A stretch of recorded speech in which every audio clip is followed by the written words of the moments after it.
جی السلام علیکم ناظرین، میں رانا ریاست علی۔ ناظرین، جب سے وزیر اعظم نے اقوام متحدہ میں تقریر کی ہے اس وقت سے ایک خاتون بڑی سوشل میڈیا پر وائرل ہیں اور جس کے بارے میں کئی مختلف آراء نظر آ رہی ہیں۔ ناظرین، اس پر اسرار خاتون نے پوری حکومت کی دوڑیں لگوا دی ہیں۔ سب ہی اس خاتون کو پہچاننے سے اب انکاری ہیں، لیکن پھر بھی وہ ہر جگہ نظر آ رہی ہے۔ کبھی وزیر اعظم کے خصوصی طیارے میں، کبھی نیو یارک کے مہنگے ترین ہوٹل میں وزیر اعظم کے ساتھ، اور کبھی اقوام متحدہ کے ایوان میں پاکستان کے سرکاری وفد کے بیچوں بیچ۔ یہ وہ کہانی ہے جس نے ریاست کے اداروں، سیاستدان اور عوام سب کو حیران کر کے رکھ دیا ہے۔ ہر کوئی اس کے بارے میں بات کرنے سے گھبراتا ہے، سب ایک دوسرے پر ذمہ داری ڈال دیتے ہیں اور سب کا ایک ہی موقف ہے کہ ہم اسے نہیں جانتے۔ لیکن سوال یہ ہے کہ اگر کوئی نہیں جانتا تو پھر یہ خاتون وہاں کیسے پہنچی؟ یہ واقعہ اس وقت کھلا جب اقوام متحدہ میں خواجہ محمد آصف کے پیچھے پاکستانی وفد کی نشستوں پر یہ خاتون شمع جنیجو بیٹھی ہوئی کیمروں کی آنکھ میں قید ہو گئی۔ صحافیوں نے خواجہ آصف سے پوچھا کہ یہ کون ہے تو انہوں نے کہا کہ یہ وزارت خارجہ سے پوچھئے، میں نہیں جانتا۔ ایک طرف وہ انکار کر رہے تھے اور دوسری طرف سوشل میڈیا پر ایسی تصاویر موجود تھی جن میں یہی شمع جنیجو انہی خواجہ آصف کے ساتھ مسکراتے ہوئے سیلفیاں لے رہی ہیں۔ حتیٰ کہ ان کی ایسی تصاویر بھی ہیں جن میں وہ اکیلی وزیر اعظم اور خواجہ آصف کے درمیان کھڑی ہیں۔ کیا یہ سب محض اتفاق ہے؟ وزارت خارجہ کا رد عمل اس سے بھی زیادہ حیران کن ہے۔ انہوں نے بھی صاف انکار کر دیا کہ انہیں نہیں معلوم یہ خاتون کون ہے۔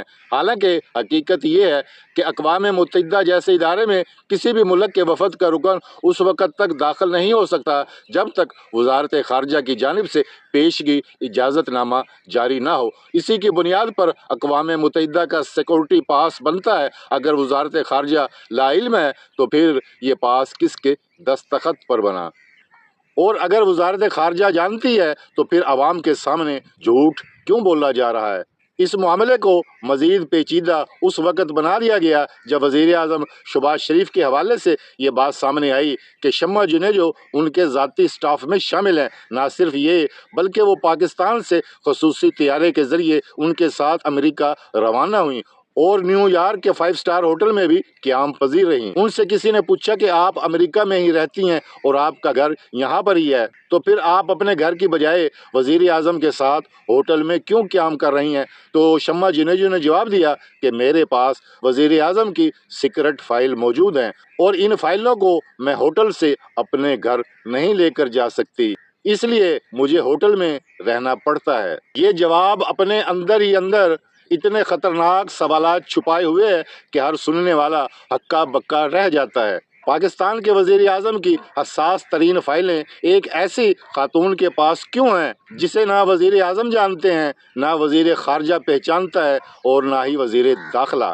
اور نہ ہی وزیر دفاع اس شمع خاتون کو جانتا ہے اور نہ ہی ریاست کے دیگر ادارے اس کا اعتراف کرتے ہیں؟ اور اگر واقعی وہ دوسرے ملک کی شہریت رکھتی ہیں تو یہ تو اور خطرناک بات ہے اور پاکستان کی قومی سلامتی کے ساتھ کھلم کھلا مذاق ہے۔ یہاں پر یہ سوال بھی اٹھتا ہے کہ جب ایک سابقہ وزیر اعظم پر نیشنل سیکرٹ ایکٹ کے تحت کارروائی کی گئی صرف اس بنیاد پر کہ ان کے سیکرٹری سے وزیر اعظم کی ایک سائن شدہ کاپی غائب ہوئی تھی، تو پھر آج خاموشی کیوں ہے؟ اس وقت کہا گیا تھا کہ یہ قومی سلامتی کا سب سے بڑا مسئلہ ہے۔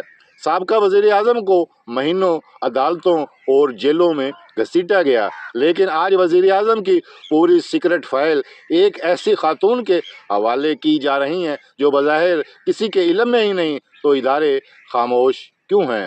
کیا نیشنل سیکرٹ ایکٹ صرف سابقہ وزیر اعظم کے لیے بنایا گیا تھا؟